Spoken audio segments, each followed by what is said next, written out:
around 252 of this na mga naikot na po namin are ghost projects from 2016 to present. Umabot na sa 252 ghost flood control projects ang natukoy na ng Armed Forces of the Philippines sa iba't ibang lugar sa bansa. Ayon ito sa pinakahuling ulat ng Sandataang Lakas. Sabi ni Colonel Francel Margaret Padilla, tagapagsalita ng AFP, nasa 10,000 flood control project na ang kanilang na-inspeksyon kasama ang Philippine National Police. Mula yan sa nakaulat na 30,000 flood control projects. Ang mga proyekto na kanilang ini-inspeksyon ay mula taong 2016 pa hanggang sa kasalukuyan.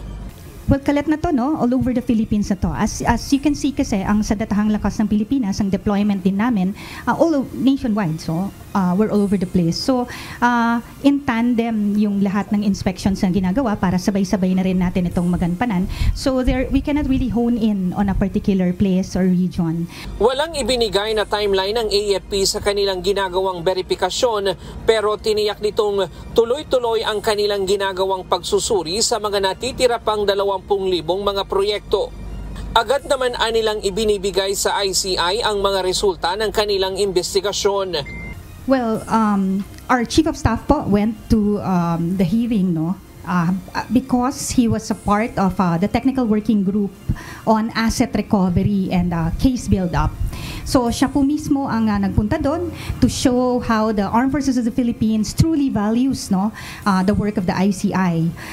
Para din po mapabilis na nga po talaga itong sa loobin nating lahat na gusto po nating malagyan po, no, matuldukan po itong issue ito.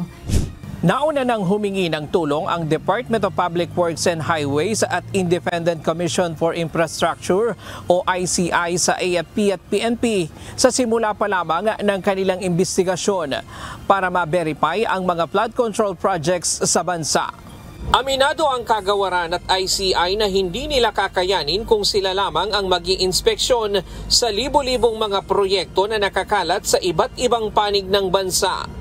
Ryan Lacanlale, UNTV News and Rescue. Diyos ang aming sandigan, serbisyo publiko ang aming pinahahalagahan.